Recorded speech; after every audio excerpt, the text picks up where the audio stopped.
I would love to share with you how I got the idea for Key Person of Influence. So it was 2008 and there was a global financial crisis and it pretty much wiped out my business. So prior to that, we had a business called Triumphant Events and we were putting on events all over the world for famous celebrity speakers, people who had written best-selling books, people who were on DVDs and movies, people who were recognized as global business leaders. We were bringing them to London, we were bringing them to Singapore, we were running these great events in Australia as well, and we were basically building this great event marketing and event management business. And it brought us in contact and up close with these famous celebrity speakers, and we could kind of see behind the scenes how their businesses were performing, and it was out of this world. It was absolutely incredible. Now, when the global financial crisis hit, we got hammered. What happened is that the rug got pulled on all of our projects. Our big speaker from Singapore pulled back from Europe and then withdrew the contract. Our big speaker in the USA decided to pull out of the events that we were planning as well. So all sorts of horrible things were happening. Now, what was interesting is that the celebrity speakers themselves, they went from strength to strength. They actually were able to cut out all the middlemen, have a direct relationship with their audience and their market,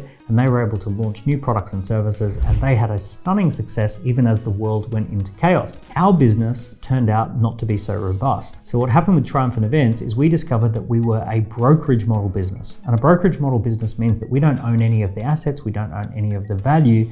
We're just simply organizing events and organizing marketing for somebody else, but we weren't really building a brand. We weren't really building a database other than registrations. We weren't really the reason that people had a relationship with our business. They only interacted with us because they wanted access to these celebrity speakers. So this gave us a huge insight into how the world really works. And we had to make some decisions. We had to say, well, what do we want the business to look like going forward? And we made two decisions. Decision number one is that we wanted to position ourselves as key people of influence. We wanted to raise and elevate the personal brand of the founders, right? Myself and Glenn and the other founders. We said we're going to raise our own profiles. The second thing we said is we're going to own our own assets. Rather than brokering the value that other people have, we're going to develop our own intellectual property, develop our own media assets, develop our own data assets, develop our own ecosystem of products and services. We're going to own all of that stuff that we would have otherwise brokered, and we're going to have our own version of that, and we're going to promote that through our own personal brand. Hey there, if you're enjoying this content, I know you'll love my live workshop. In my live workshop, we look at differentiation, productization, and putting together game-changing partnerships.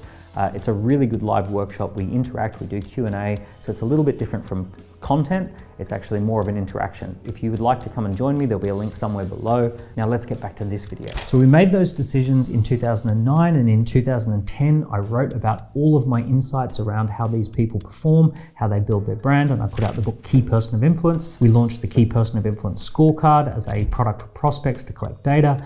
We launched the Key Person of Influence Accelerator program so that people could build their personal brands. We captured our own case studies and testimonials about us and our business. And piece by piece, we started to build a brand. We started to develop our own assets. And this was transformational. After about 10 years of running Triumphant Events, I had a business that was worth almost nothing. And after a couple of years of running the new business with our own assets and our own brand, we had investment at a valuation of £4 million.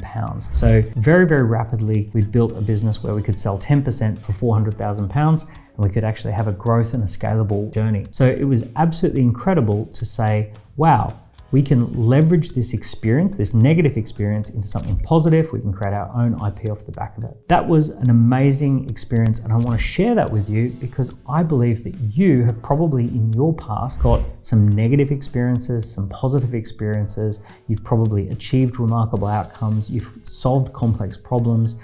You've got amazing contacts and connections. All of that forms the basis of your intellectual property. You could write a book about it. You could build a brand off it. You could develop assets off it.